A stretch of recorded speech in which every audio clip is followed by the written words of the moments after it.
What's up, everybody? Brandon Taylor here from Ride Along Sports. Today, we're continuing the 100-team countdown to the college football season. We've progressed slowly. We've got a few teams in 100 all the way to 94. I hope you're all doing well today, and I hope you'll stay tuned through the video. Please like and subscribe. If you like what we're doing here at Ride Along Sports, we got a lot up ahead. So I will have timestamps for these teams because we're doing 4 today. We're going to do 93 all the way through 90.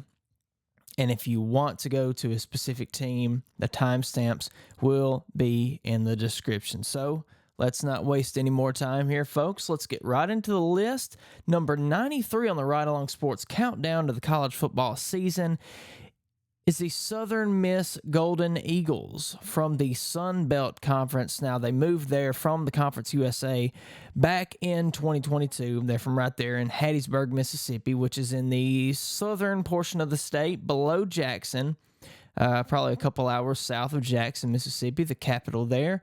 And they play here at M.M. Roberts Stadium. They also refer to it as The Rock.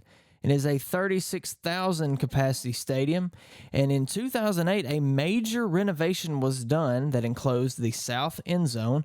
Also, it added a new scoreboard and luxury boxes to the north end zone, and finally, it added premium and club level seating to the east side of the stadium. So a big major overhaul to M.M. Roberts Stadium. A nice little stadium there in Hattiesburg. So Will Hall, head coach there for the Southern Miss Golden Eagles. He's entering his 4th season, and so far he's had a disappointing few seasons.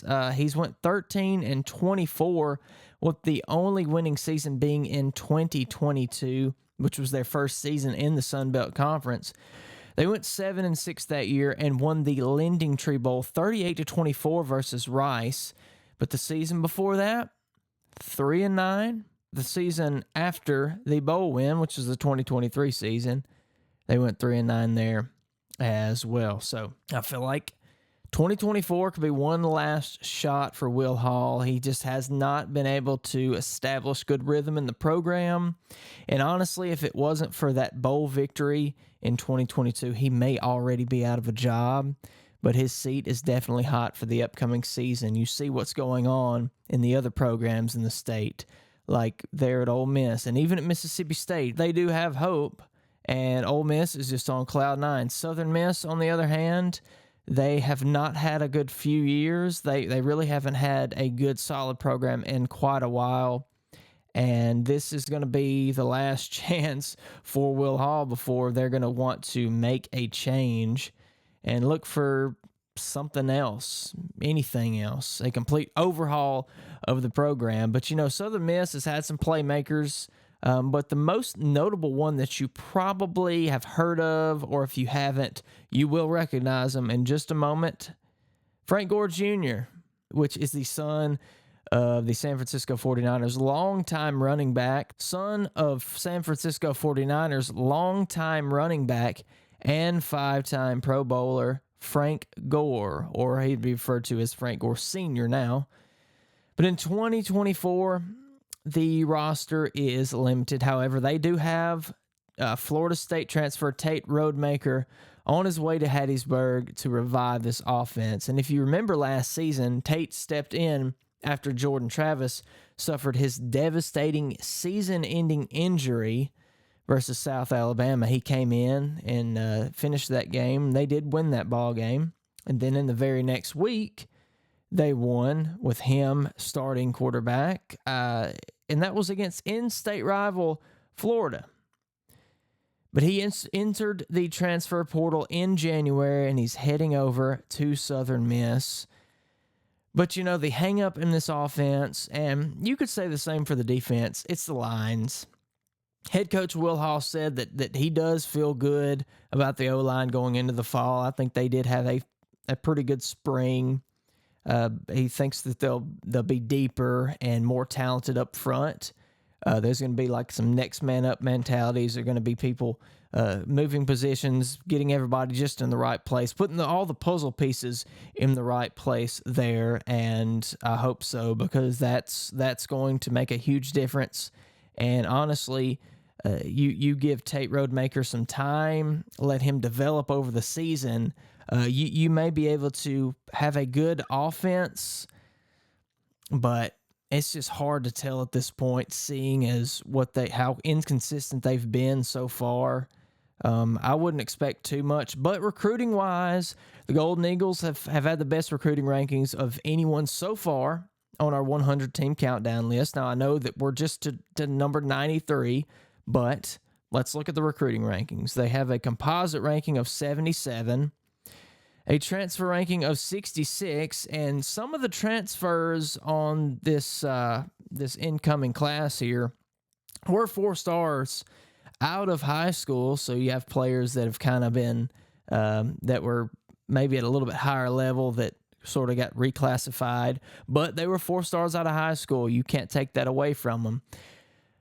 Southern Miss's overall recruiting ranking is 81 out of 134. So I hope what they're doing here with the transfer portal is going to help them out. And that's really, that. And maybe some help from some of these veteran playmakers and these lines that are talking about, the O-line and the D-line. Maybe they can get something done this year.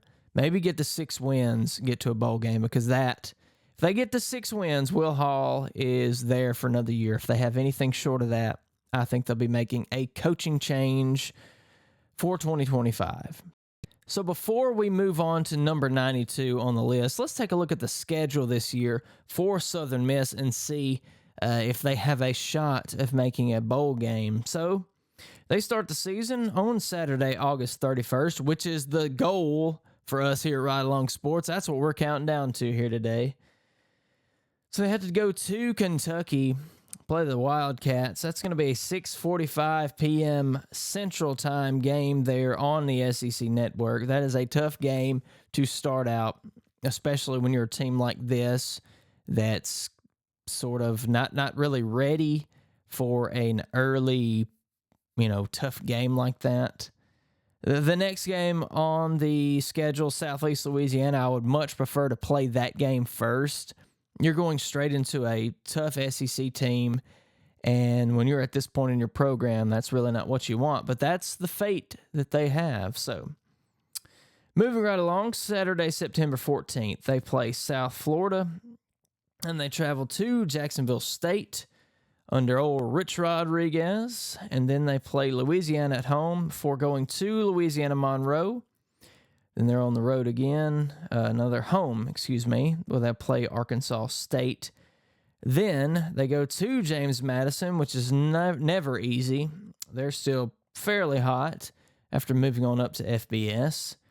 They'll then play Marshall before going to Texas State, and then back at home versus South Alabama before going to Troy, Alabama to play the Troy Trojans. A tough team, a team that's had a lot of success. You may see them later in this video, but that's Southern Miss's schedule. You tell me what you think. Number 93, Southern Miss Golden Eagles from the Sun Belt Conference. Let's move right along here to number 92. And the number 92 team on our 100-team countdown list is the San Diego State Aztecs from the Mountain West Conference, right there in, where else but San Diego, California. So formerly, they played at the home of the San Diego Chargers before the Chargers moved to Los Angeles. So in recent times, they built Snapdragon Stadium, a nice, spiffy, brand spanking new 35,000 capacity stadium, which is expandable up to 55,000 capacity. It was built for $310 million, and it is shared with several soccer and rugby teams from the San Diego area. August of 2022 was when it first opened, which is 99 years after the Aztecs' first season, which was in 1921. So they got a nice, brand spanking new, shiny new place to play football. But let's learn a little bit more about San Diego State. They've got head coach Sean Lewis leading the team, and he's entering his first season there as the Aztecs head coach. He was hired last year by Deion Sanders at Colorado to be the OC. But after the 2023 season, he left to take this head coaching position there at San Diego State. He was the head coach at Kent State from 2018 to 2022, where they went 24-31 over 5 seasons with 2 bowl appearances and runner-up in the MAC in 2021. So he inherits a San Diego State team with a struggling offense. They ranked 106th in the country for overall offensive production for 2023, 114th in the country in points per game at just 20.5. They're struggling. Their offense is basically non-existent. The defense is all right. They're nothing to write home about. But just overall, this team is struggling. They have a lot of players on their way out as well. They got 24 transfers outgoing, but there is some hope.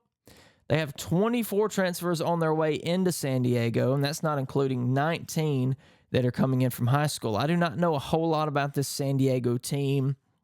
There's a lot of young players on this team. It's a young football team, and this is something that at the end of this season we'll really know. We'll see if Sean Lewis can rejuvenate this offense and really bring it into the next level, really take it over and do some good there.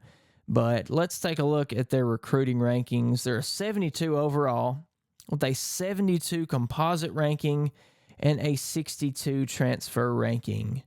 So that right there, San Diego State Aztecs. Not a whole lot to say about this football team, but they have a lot of work cut out for them. That coaching staff, we're going to see if they can make something happen there in Southern California. So that's number 92. Moving right along here, we make it to number 91, which is the Georgia State Panthers from the Sun Belt Conference.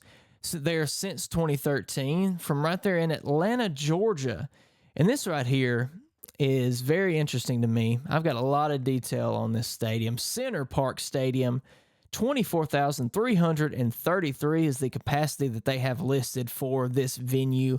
So if it looks familiar, or if you don't know, or if maybe you're looking at this little video right here and you're thinking, well, that looks funny. Well, that's because this is the former home of the Atlanta Braves, Turner Field, from 1997 to 2016. It is the former Centennial Olympic Stadium for the 1996 Summer Olympics. The opening and closing ceremony, as well as the track and field events, took place here during the 1996 games. The stadium was originally built for an 85,000 capacity, but they designed it in such a way for it to be reconstructed as the new stadium for the Atlanta Braves, as that outdated flying saucer Atlanta Fulton County Stadium was deteriorating, and there's not much more to say about that. It's just another one of those ugly multi-purpose stadiums that everybody had from the mid-'60s on to about the mid-'90s. But after Atlanta built their new stadium that they just moved into just a few years back, Turner Field was retrofitted and repurposed as a football stadium for Georgia State. But it's not only a football stadium, folks. It also serves as other academic redevelopment within and around the structure, inside and the plaza around it. Georgia State is using it for a lot of different things, and honestly, I love that. I love when things are repurposed, and Atlanta did a good job here, not wasting this stadium, not wasting that space. They're using it for a lot of different things, and that's exciting to me. It really is. I think that's really cool, and just the history that stadium has, and its very short lifespan. Like, this stadium is as old as I am. Well, actually, I'm a little younger than this stadium, but that's beside the point. So let's look at Georgia State, the program. They've only had a football program since 2010. They've went 61-106 so far, but the Sun Belt's a tough conference. It's probably maybe the toughest Group of 5 conference, and I'm sure there's going to be somebody in the comments questioning me on that. They're still trying to find rhythm, and it's going to take some time. When you start fresh, not everybody is going to be able to jump right in and go 100 miles an hour. So if we look at the past few seasons for Georgia State, there is some success. They're 4-2 in bowl games, including a win last season in the famous Idaho Potato Bowl, where they beat Utah State 45-22, and they ended the season with a 7-6 record. So Dell McGee is entering his first season with Georgia State. He previously held several assistant positions, and that's including an analyst position during Auburn's 2013 National Championship season, as well as the running backs coach for Georgia from 2016 until 2023, where he helped the Bulldogs win those 2 national championships. So this right here, Georgia State, it's another team that's going to be a complete work in progress. They lost running back Marcus Carroll to Missouri, and quarterback Darren Granger is out of eligibility. So there's 2 huge blows to this football team. They're not doing so well in high school rankings. They've got a 125 composite ranking, 85 transfers, 108 out of 134 overall in the recruiting rankings. There's not much to say about this team either. Kind of like with San Diego, it's let's just wait and see on this football team. You've lost 2 big playmakers on offense, and if you want to win games, you're gonna have to replace them. Let's take a look at some of their opponents and what they've got going on this season. They'll start the year at Georgia Tech. Then they play Chattanooga. They play Vanderbilt, Georgia Southern, and then Old Dominion. So that is a 4-game home streak, but they have to go on the road 4 games in a row. They go to Marshall, to App State, to Connecticut, and to James Madison. Then they'll come back home and play Arkansas State on November 16th. They'll travel to Texas State, and then end the season on November 30th versus Coastal Carolina. Can they make it to a bowl game? I don't know. I don't know if they do that this year, but they've got their work cut out for them. Their mascot is named Pounce. He was first seen in 1993, and he's considered to be a panther of some kind. There's a lot of different species of panthers that I didn't know about, but many people just say that he's a Florida panther, which is actually common in Georgia. And in 2009, Pounce, he got a fresh new look. So he's another cute mascot right there in Georgia State. So let's move on. The final team on the list today, number 90, the Troy Trojans from the Sun Belt Conference. Troy, Alabama, playing right here at Veterans Memorial Stadium. 30,470 is the listed capacity there. They first started playing football back in 1909. And in 2024, Gerard Parker is entering his first season with the Trojans. His former head coach, John Summerall, left to take the head coaching position at Tulane, and that's much deserved because Troy has been a powerhouse as of late in the Sun Belt Conference. So Gerard Parker, he was a former offensive coordinator and tight ends coach at Notre Dame, most notably.